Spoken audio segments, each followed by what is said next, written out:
நாம் இந்த பதிவில் வக்கர பயிற்சி அடையும் சனி பகவானால் ராசிக்காரர்களுக்கு ஏற்படும் சுப மற்றும் அசுப பலன்கள் என்ன என்பதனையும், அசுப பலன்கள் ஏற்படுமாயின் ராசிக்காரர்கள் செய்ய வேண்டிய பரிகாரங்கள் என்னென்ன, வழிபட வேண்டிய தெய்வம் யார் என்பதனை பற்றியும் விரிவாக காண்போம். உங்கள் வாழ்வில் வளமும் நலமும் செல்வ செழிப்பும் பெற்று வாழ்வில் உயரிய நிலையை அடைய எல்லாம் வல்ல இறைவனை வேண்டி விரும்பி கேட்டுக்கொள்கிறேன்.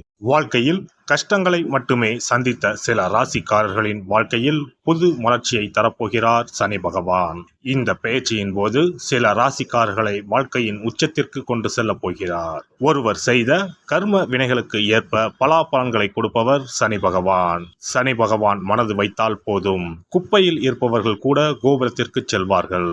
மன்னராக இருப்பவர்கள் கூட முடி துறந்து நாடு இழந்து நலன் போல அலைய வேண்டியதுதான். சிவனாக இருந்தாலும் யமனாக இருந்தாலும் சனியின் தண்டனையில் இருந்து தப்ப முடியாது. எல்லோருக்கும் ஒரே தீர்ப்புதான். அரசனை ஆண்டியாகவும் ஆண்டியை அரசனாகவும் மாற்றுவார். சனி பகவான் எல்லோருக்கும் கெடுதல் செய்ய மாட்டார். அவரவர் கர்ம வினைகளுக்கு ஏற்ப பலன்களை கொடுப்பவர். சனி பெயர்ச்சியால் யாருக்கெல்லாம் பாதிப்பாக இருந்ததோ அவர்களுக்கு சில நன்மைகள் நடைபெறப் போகிறது. சனி பெயர்ச்சியால் யாருக்கெல்லாம் சாதகமாக இருந்ததோ அவர்களுக்கு சில பாதிப்புகள் உண்டாகலாம். வருகிற ஜூன் மாதம் 30ஆம் தேதி சனி பகவான் கும்பராசியில் வக்கர பயிற்சி அடையப் போகிறார். அதாவது எதிர் திசையில் நகரப் போகிறார். இந்த நிகழ்வானது ஜூன் மாதம் 30ஆம் தேதி இரவு 12:35 சனியின் சொந்த ராசியான கும்பராசியில் நடக்கப் போகிறது. நவம்பர் மாதம் 15ஆம் தேதி வரை சனி கும்பத்தில் வக்ர நிலையில்தான் பயணிப்பார். இப்படிப்பட்ட சூழ்நிலையில் சில ராசிக்காரர்களுக்கு சனி பகவானின் சிறப்பு அருள் கிடைக்கும். அதாவது இந்த ராசிக்காரர்களுக்கு வேலை மற்றும் வியாபாரத்தில் பதவி உயர்வு, சம்பள உயர்வு கிடைக்கலாம். வேலை இல்லாதவர்களுக்கு நல்ல வேலை கிடைக்கும்.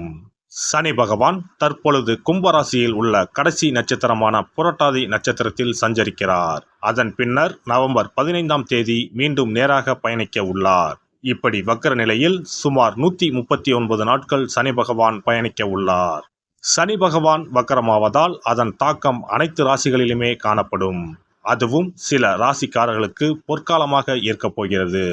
மேலும் நிதி நிலையில் நல்ல உயர்வும் தொழிலில் நல்ல முன்னேற்றமும் ஏற்பட உள்ளது. திருமண வாழ்க்கையில் மகிழ்ச்சி அதிகரிக்கும். இனி உங்கள் ராசிக்கான பலன்கள் என்ன என்பதனை பற்றி காண்போம். மிதுன ராசி அன்பர்களே, இதுவரை இருந்து வந்த பிரச்சனைகள் விலகும். கடந்த 9 வருடங்களாக இழுபறியாக இருந்து வந்த சிக்கல் ஒன்றுக்கு தீர்வு கிடைக்கும். பொருளாதார அளவில் நல்ல பலன்கள் உண்டாகும். எதிர்பார்த்த சம்பள உயர்வு கிடைக்கும். அலுவலகத்தில் உங்கள் கை ஓங்கும். எதிர்த்தவர்கள் அடங்குவார்கள். புதிய விஷயங்களை கற்றுக்கொள்வீர்கள். வியாபாரத்திலும் லாபம் அதிகரிக்கும். குடும்பத்தில் மகிழ்ச்சி உண்டாகும். பிரிந்திருந்த தம்பதிகள் ஒன்று சேரும் வாய்ப்பு உண்டு. புதிய மனிதர்களின் சந்திப்பால் மனதிற்கு மகிழ்ச்சி கிடைக்கும். 10ஆம் வீட்டில் இருக்கும் ராகு பகவான் உங்களை பலப்படுத்தி கொண்டிருக்கிறார். எனவே கடன் பிரச்சனைகளுக்கு தீர்வு கிடைக்கும். அலுவலக ரீதியாகவும் நற்பலன்கள் அதிகரிக்கும். என்றாலும் குடும்பத்தில் ஒருவருக்கொருவர் விட்டு கொடுத்து செல்வது நல்லது. மனதில் சாதிக்க முடியும் என்ற தன்னம்பிக்கை துளைவிடும். சவால்களில் வெற்றி பெறுவீர்கள். பழைய வாகனத்தை மாற்றுவீர்கள். இனி ஓரளவு வசதியான வீட்டுக்கு மாறுவீர்கள். மகனுக்கு அயல்நாடு தொடர்புடைய நிறுவனத்தில் வேலை கிடைக்கும். பழைய கடனை தீர்க்க உதவிகள் கிடைக்கும். சொந்த வீடு வாங்குவீர்கள். வழக்கில் நல்ல தீர்ப்பு வரும். பங்காளி பிரச்சனைகள் தீரும். திட்டமிட்ட காரியங்கள் அனைத்தும் கைகூடும். தன்னிச்சையாக சில முக்கிய முடிவுகள் எடுப்பீர்கள். சோர்வு நீங்கி துடிப்புடன் செயல்பட தொடங்குவீர்கள். எதிர்பாராத பணவரவு உண்டு. பழைய கடனை தீர்ப்பதற்கு புதிய வழி பிறக்கும். சகோதரிக்கு நல்ல விதத்தில் திருமணம் முடியும். மனைவி வழி உறவினர்களால் ஆதாயம் உண்டு. வியாபாரத்தில் வேலையாட்களை மாற்றுவீர்கள். உத்தியோகத்திலும் மதிப்பு மரியாதை கூடும். இல்லத்தரசிகளே, தங்க ஆபரணங்களை வாங்கி சேர்ப்பீர்கள். பிள்ளைகள் உதவிகரமாக இருப்பார்கள். மாமனார் மாமியாருடன் கருத்து மோதல்கள் நீங்கும். அலுவலகம் செல்லும் பெண்களே, இனி பணியில் நிரந்தரமாக்கப்படுவீர்கள். கன்னி பெண்களே, விரைவிலேயே திருமணம் நடைபெறும். மாணவ மாணவிகளே, உயர்கல்வியில் வெற்றி பெறுவீர்கள். விரும்பிய கோர்ஸில் சேர்வீர்கள். ஆசிரியரின் அன்பை பெறுவீர்கள். வியாபாரிகளே, இனி சந்தை நிலவரம் அறிந்து புதிய சரக்குகள் கொள்முதல் செய்வீர்கள். நல்ல வேலையாட்கள் அமைவார்கள். புது ஏஜென்சி எடுப்பீர்கள். கெமிக்கல், இரும்பு, பாசுமதி அரிசி, எண்ணெய் வகைகளால் லாபம் உண்டு. உத்தியோகத்தில் இனி உங்கள் கை ஓங்கும். உங்களை புரிந்து கொள்ளும் அதிகாரி வந்து சேர்வார். எதிர்பார்த்த சலுகைகள் கிடைக்கும். பழைய சம்பள பாக்கிகளும் வந்து சேரும். அயல்நாட்டு தொடர்புடைய நிறுவனங்களில் இருந்து புதிய வேலைகள் வந்து அமையும். இந்த வக்கர பெயர்ச்சி உங்களை தலை நிமிர வைப்பதுடன் நீண்ட நாள் ஆசைகளையும் நிறைவேற்றுவதாக அமையும். விழுப்புரத்தில் இருந்து திருக்கோவிலூர் செல்லும் பாதையில் உள்ள கல்பட்டு என்னும் ஊரில் அருள்பாலிக்கும் ஸ்ரீ சாந்த சனீஸ்வரரை புனர்பூசம் நட்சத்திரம் நடைபெறும் நாளில் சென்று வணங்குங்கள். வாய் பேச இயலாதவர்களுக்கு உதவுங்கள். வாழ்வில் வளம் பெருகும். சிறப்பு பரிகாரம். நவ கிரகங்களில் சனி பகவான் நீதி தவறாதவர். அவரவர் கர்ம வினைகளுக்கு உரிய பலனை தவறாமல் வழங்குபவர். பொதுவாக சனி பெயர்ச்சி என்றாலே எல்லோரும் பயப்படுவார்கள். அப்படி பயப்பட வேண்டிய அவசியமே இல்லை.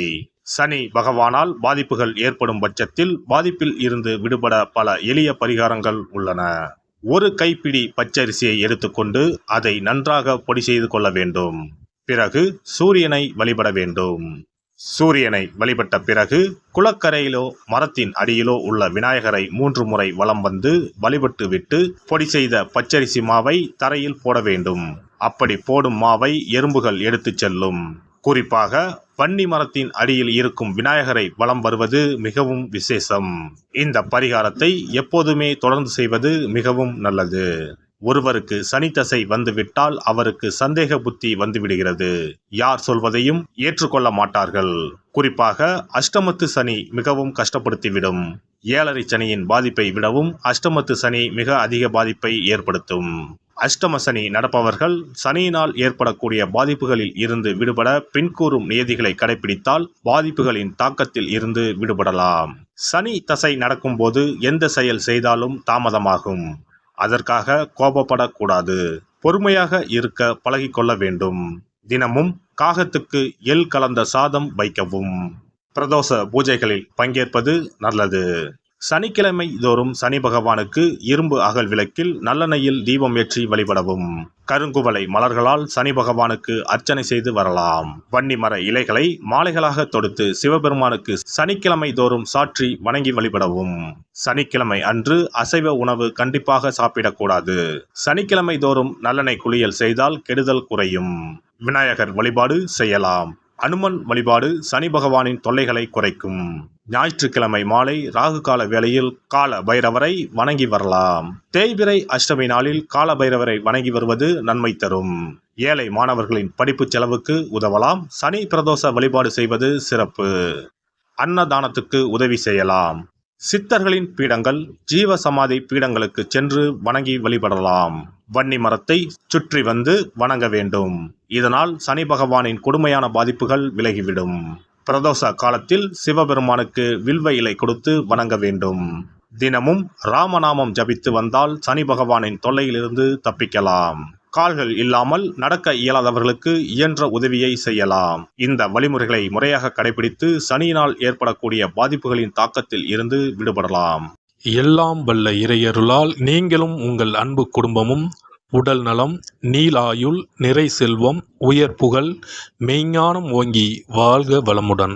இந்த வீடியோ பதிவு உங்களுக்கு பிடித்திருந்தால் லைக் பண்ணுங்க, கமெண்ட் பண்ணுங்க, ஷேர் பண்ணுங்க. மறக்காம சப்ஸ்கிரைப் பண்ணுங்க. பக்கத்துல இருக்கிற பெல் பட்டனை கிளிக் பண்ணுங்க. நன்றி, வணக்கம். ஓம் நமச்சிவாய. சிவாய நம.